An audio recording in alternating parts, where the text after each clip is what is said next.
आपने जो किडनी की बात कर ली है, किडनी के बारे में कहा था कि वो एक साइलेंट किलर है, वो अचानक से फेलियर हो गया, आपको पता चला, रीज़न जो भी हो। मुझे कुछ नोटिफिकेशन बताइए, सिम्टम्स बताइए, सिग्नल बताइए कि किडनी में कहीं कुछ इशू है and you have to be careful. पहले तो आप ये समझ लें कि किडनी के दुश्मन कौन है, क्योंकि जब आप ये समझ लें कि किडनी के दुश्मन है तभी आप किडनी का ध्यान पहले से ही रखना शुरू करेंगे। तो किडनी का नंबर 1 दुश्मन आपका हाई बीपी, ब्लड प्रेशर, क्योंकि अगर आपका हाइपरटेंशन है आपका किडनी फेलियर का चांस बढ़ जाता है। नंबर 2 डायबिटीज, अगर डायबिटीज है तो किडनी फेलियर का चांस बढ़ जाता है। स्मोकिंग भी किडनी फेलियर का एक रीजन होता है, और हाई कोलेस्ट्रॉल एक किडनी फेलियर का रीजन होता है। तो अगर आप हाइपरटेंसिव हैं, डायबिटिक हैं, स्मोकर हैं और अगर आपका हाई कोलेस्ट्रॉल है तो आपको कुछ चीजों का जरूर ध्यान रखना है कि आपको पहले से ही पता चले कि कहीं मेरी किडनी पे इफेक्ट तो नहीं हो रहा है। तो वो क्या सिम्टम है? देखिए, ज्यादातर किडनी के जो सिम्टम्स होते हैं बहुत एडवांस स्टेज में आना शुरू हो जाते हैं। तो अक्सर हम रूटीन ब्लड टेस्ट से या यूरिन के टेस्ट से पता कर लेते हैं कि ये किडनी पे इफेक्ट कर रही हैं कि नहीं कर रही हैं। हालांकि सिम्टम्स हैं जो पेशेंट ज्यादातर उसको इग्नोर कर देता है। तो वो क्या सिम्टम्स हैं?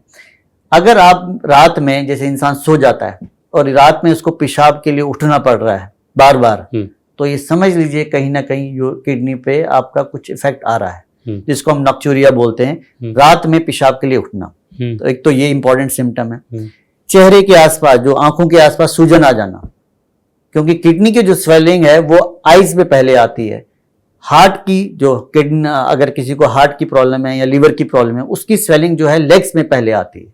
तो किडनी की अगर स्वेलिंग, किडनी की वजह से अगर कोई स्वेलिंग आ रही है तो आपके पफी आईज होना शुरू हो जाती हैं, कि आपकी आंखों के आसपास स्वेलिंग आना शुरू हो जाती है अर्ली मॉर्निंग खास तौर से।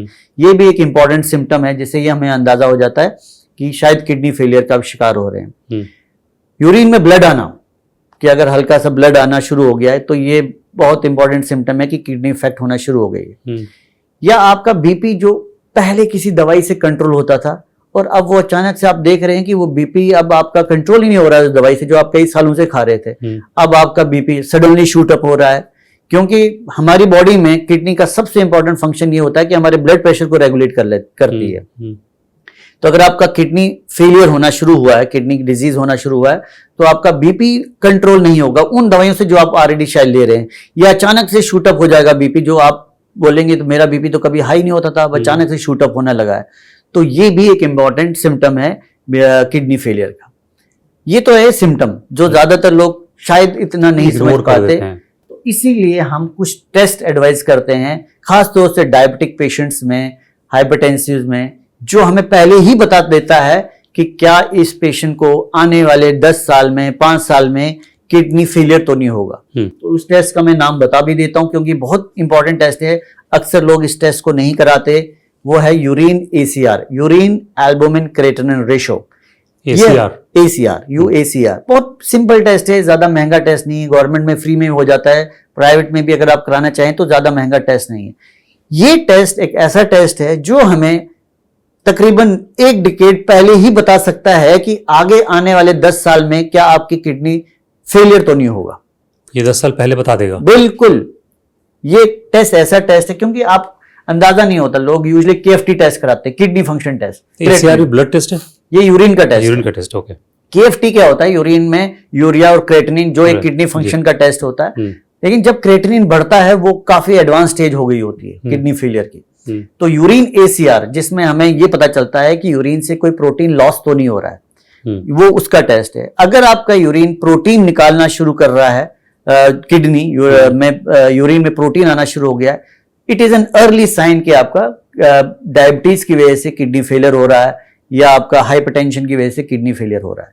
तो एक यूरिन ACR जब भी आप कोई अपने टेस्ट रूटीनली कराएं, तो खास तौर से जो डायबिटिक पेशेंट्स हैं उनके लिए मैं एडवाइस करूंगा ये टेस्ट आप जरूर कराएं।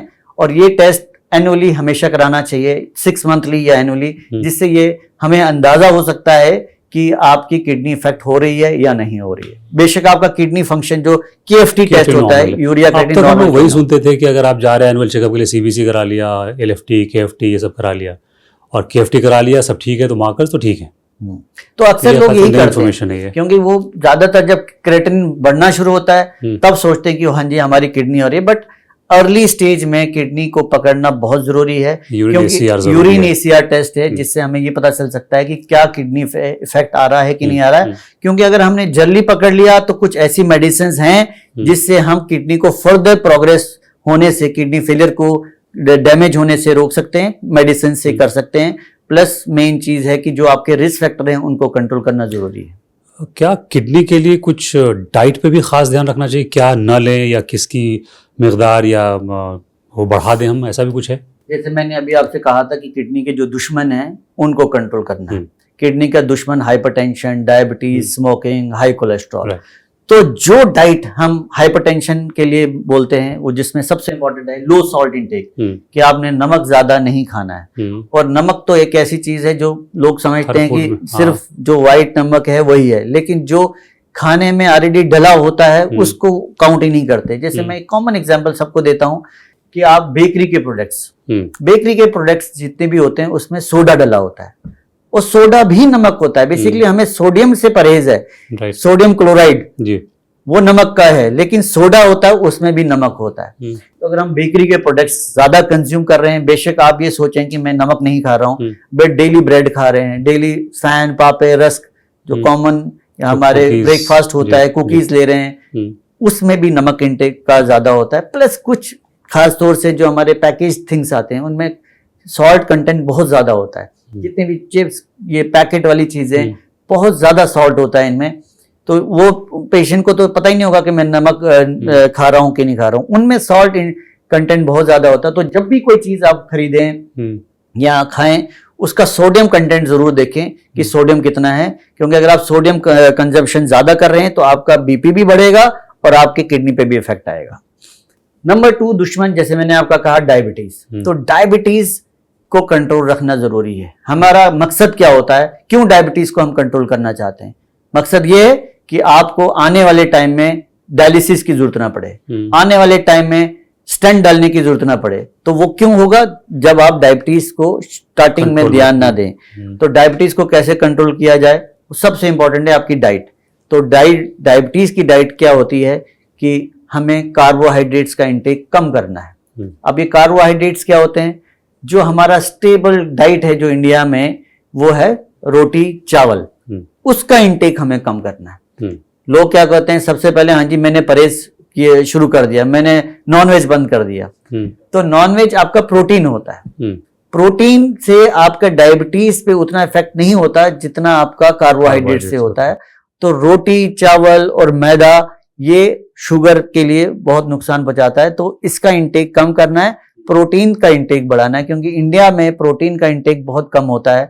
हम लोग एक प्लेट भर के चावल लेते हैं, दाल थोड़ी सी लेते हैं। इसका उलट ज्यादा होना चाहिए, दाल ज्यादा होनी चाहिए, चावल कम होना चाहिए, रोटी कम होना चाहिए। तो कार्बोहाइड्रेट्स कम लें और प्रोटीन्स का कंजप्शन ज्यादा रखें। तो ये डायबिटीज के लिए डाइट बहुत इंपॉर्टेंट होती है। एंड कोलेस्ट्रॉल के लिए आपका ऑयल, फैटी ऑयली चीजें खाना कम है, सो दैट आप अपना कोलेस्ट्रॉल लेवल नॉर्मल रखें। ये तो रही डाइट्स के बारे में जो हम हाइपरटेंशन, डायबिटीज और कोलेस्ट्रॉल के लिए कहते हैं। इसके अलावा फिजिकल एक्टिविटी, देखिए चूंकि हमारा सीडेंटरी लाइफस्टाइल है, सीडेंटरी लाइफस्टाइल से क्या होता है कि बॉडी को जो कैलोरीज बर्न करनी होती है वो नहीं कर पाते। तो जो रिकमेंडेशन है कि 30 to 45 minutes in a day, 5 days in a week, अगर आप ब्रिस्क वॉक भी करें दैट इज गुड इनफ कि आप अपना चीजें कंट्रोल कर सकते हैं। बट लोग ये भी नहीं कर पाते। लोग तो हार्डली 2-3 हजार कदम या इवन उससे भी कई बार, जिनका खास तौर से सिटिंग जॉब होता है, ये नहीं करते। यहाँ